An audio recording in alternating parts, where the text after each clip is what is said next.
سلام تخطاتل زا channel سمي دكتور سامسون ماكل ጸጋይ ይባሃል እዛ channel ንዝገብሮም መስራዕታት ናብ ህዝብን ምብጻሕ ከፍተያ ከም እውን ማሕበራዊ ቁጠባዊ ፖለቲካዊ ኩነታት ናብራና ተጃመይ ንምብርካት ስለዚ ሼር ሰብስክራይብ ምግባር ኣይትሕመቁ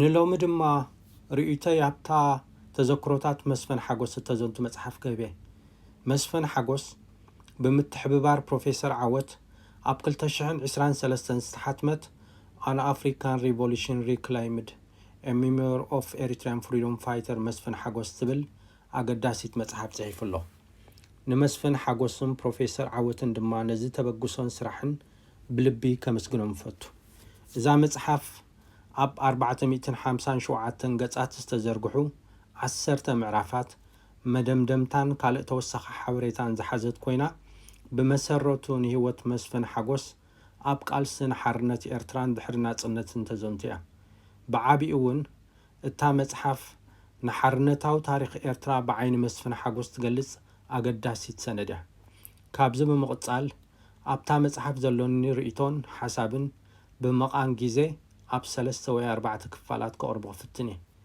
رئيتوي أب قصات فيسبوك ياسفيري كوانت اللخو كل سبك سمع بمبال نابزي قرح اللخو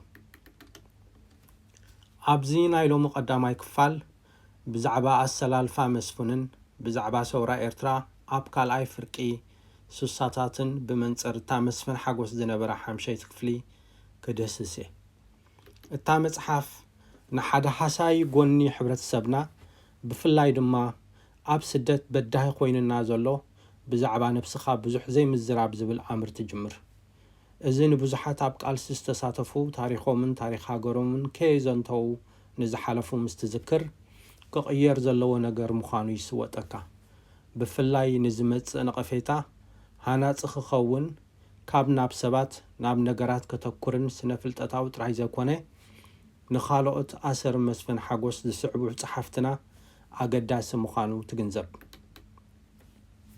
مسفن حقوس أب 1947 كاب تخاطات سدرابيت أب عزين كمستولده قبوء ناي تمرت عدل نمركاب بزح كمستتسقمن زتاقو عزين يقلت أب تقوم بيت تمرتو كوات نبرت بسن كدخلنت ناوت تمرت خقزة اللوس لزيك عليه مس مساتو أب شاد شاي ويشاب عامتو مدبنيات تمرت خجمر كالن بتمرت بيتا كهنت جمره دحيرو كابوتا نابوتا كساب أديس أبابا تقعيز زرخوو ناي تمرت عدلون بستفل عليه مخنيات أب كال أي درجة وي سكندر سكول كقارصون أب إثيوبيا أب كتماتات موجو متطهران يرجع علمن أب ناي سرح علم كأتون تجدده بزعبا إرتران قالس حزب إرتران بوليتيكاون قحاتو مسبرخه دما بمجد أديس أبابا متصوع قحتي لاي سلومون أبيلو أم مجمريا 1967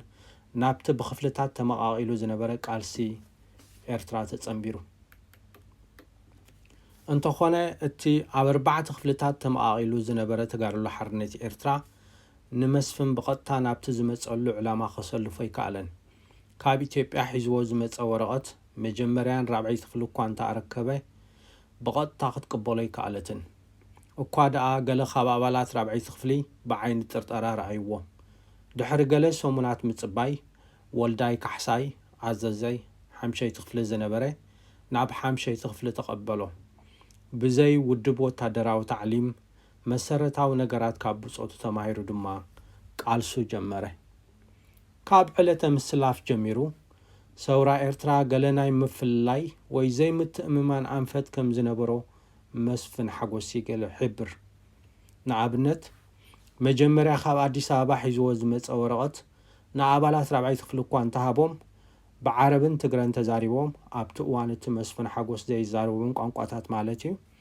أبزلو وخط أن حبيروم نابتو لخوهم كدو دحيرون أبتقارو لحرنيت إثرام ست أنبرون كينو زنبرو حبريتان تاريخاو فلتاتن نزربرة بدوهتات كغنزبو جميرو حدا كابتن نايت وان حتون نقفيتان تقارلت دما نتصور بوليتيكاو بروغرامن نزنبرو بدوهتات كوقت زخل مسرحن زي مهلاو نبره التودب زختلو زنبره ناي ألجيريا مدولون ነቲ ውድብ ኣብ ክፍልታት መቂሉ ፖለቲካውን ወታደራዊ መርሕነት ዝፈሊ ነበረ። እተን ዝነበራ ክፍልታት እውን ዝተዋሃዳን ንጹር ዕላማ ዝነበረን ኣይነበራን። እታ መስፍን ዝነበራ ሓምሸይቲ ክፍሊ ንኣብነት ንጹር ታርጌት ይኹን ሓፈሻዊ ስትራቴጂ ኣይነበራን። እዝን ካልእን ነገራት ድማ ኣብ ገለ ተጋደልቲ ቅሬታን ዘይዕግበትን ፈጠረ። ከም ኣገላልጻ መስፍን እዚ ድኽመታት ንምምስራት ህዝባዊ ግንባር ሓርነት ኤርትራ መሰረት ነበረ። እቶም ነቲ ዝነበረ ድኽመታት ዝነቕፉ ዝነበሩ ተጋደልቲ ዘይከውን ምስ ረኣይዎ ናቶም ውድብ ማለት ህዝባዊ ግንባር ሓርነት ኤርትራ ናብ ምፍጣር ኣምሪሖም። መጽሓፍ መስፍን ሓጎስ እታ ሓለንጊ ሰውራ ትበሃል ዓፋኒት ቀንጻሊት ወይ ድማ ገናሒድ ኢድ ሰውራ ኤርትራ ብኣግኡ ኣብ ኣባላታን ህዝብን ከም ዝጀመረት ተተንብህ። ንኣብነት ኣብ መፋርቕ 1967 ወልዳይ ካሕሳይ ንሃይለ ድርዑን ዮሃንስ መብራህቱን ምስ በዓል ተስፋይ ገብረስላሴ ቺና ከይራኸቡ ሓለዋ ገበረሎም። ኣብ ተመሳሳሊ ግዜ እውን ወልዳይ ካሕሳይ ኣብ ሰሜናዊ ባሕሪ ናይ ሓደ ጃሱስ ዝተባሃለ ባሻይ ወረደ ዝበሃል ገባር ተኽልታት ቡን ክቆርፁ ንኣባላቱ ኣዘዞም። ከምኡ እውን ገበሩ። ድሒሩ ግን ባሻይ ወረደ ጃሱስ ዘይኮነ ገንዘብ ከዋፅእ ተሓቲቱ ከም ዝኣበየ ተፈልጠ። ድሕሪ ብዙሕ ጉዕዞ ናይ ኮማንዲስ ሃደንን ምብራስ ኣግራብ ገባርን ኣባላት ሓምሸይቲ ክፍሊ ዕረፍቲ ክኸዱ ከም ዝኽእሉ ተሓበሮም። ዝደለየ ንኸሰላ ሱዳን ከይዱ ክዕርፍ እውን ተነግሮም። ከባቢ 6 በጠሎኒታት ድማ ንዕረፍቲ ፋሕ በላ። መስፍን ግን ኣብ ሜዳ ኤርትራ ተረፈ። እንተኾነ ብዙሓት ኣባላት ዕረፍቲ ስለ ዝኸዱ እቶም ዝተረፉ እንትርፎ ዓዲ ምኻድ ዝሰርሕዎ ነገር ኣይነበረን። ካብ ትፅቢት ወፃኢ ብዙሓት ካብቶም ንሱዳን ዝኸዱ ተጋደልቲ ብመንግስቲ ሱዳን ተኣስሩ። ገለ ካብኦም እውን ድርዑን ሙሴን ዝርከብዎም ብመንግስቲ ሱዳን ካብ ዝርከቡን መቕፃዕቶም ዝኽብዱን ብዝብል ሓሳብ ንናይ ኢትዮጵያ ቆንስል ኣብ ሱዳን ባዕሎም ኢዶም ሃቡ። ንኢትዮጵያ እውን ተወስዱ። ኣብ ተመሳሳሊ ግዜ እውን ወልዳይ ካሕሳይ ኣዛዚ ሓምሸይቲ ክፍሊ ዝነበረ ማለት እዩ ካብ ኣብ ከሰላ ዝነበረ ሰውራዊ እዚ ወይ ሪቮሉሽነሪ ኮማንድ ቅንፀላ ሰጊኡ ኣብ ካርቱም ንኢትዮጵያ ኢዱ ሃበ።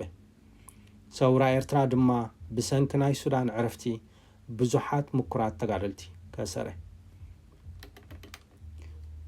እዚ ናይ ተጋደልቲ ኢድ ምሃብ ነቲ ዝነበረ ናይ ክርስቲያን ኣስላም ምፍልላይ ናህሪ ወሰኸሉ።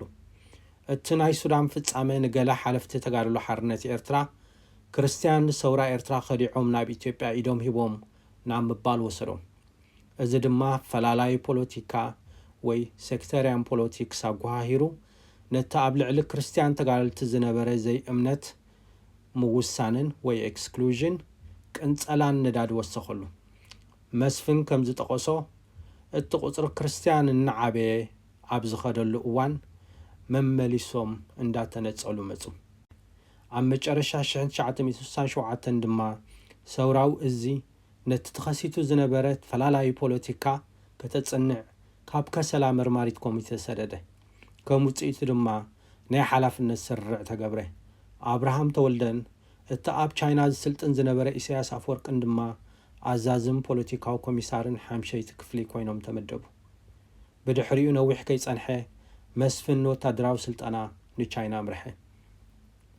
መጨረሻ 1960ታት ምምስራት ሳልሳይ ወገን ኣብ መንጎ ሳልሰይቲ ራብዒትን ሓምሸይትን ክፍልታት ዋዕላ ኣዶብሓን ዝተካየደሉ ግዜ እዩ ነይሩ። እንተኾነ እዚ እውን ነቲ ዝነበረ ናይ ምትፍናን ኩነታት ክፈትሖ ይከኣለን። ገለ ተጋደልቲ እውን ግዳይ ማእሰርቲ መቕተልትን ህድማን ኮኑ። ብዙሕ ከይጸንሐ ድማ ዳግማይ ምፍልላይን ስርርዕን ክመጽእ ጀመረ። ኣድላይነት መሪሕነት ዝህብ ሰልፊ እውን ተራእየ።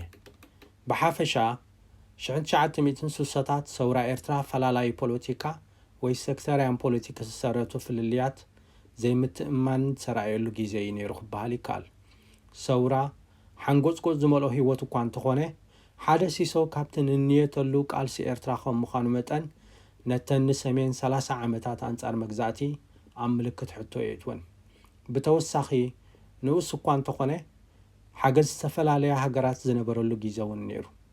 ነቲ በይንና ብዘይ ዝኾነ ሓገዝ ወፂናዮ ንብሎ ቃልሲ ብኣግኡ እጃምን ዘበርከተ ሃገራት ከም ቻይና፣ ኩባ፣ የመንን ሱዳንን ከም ዝነበራ ይስወጠካ። نلومي سسنايو أب كالاي كفالي الرخبنا.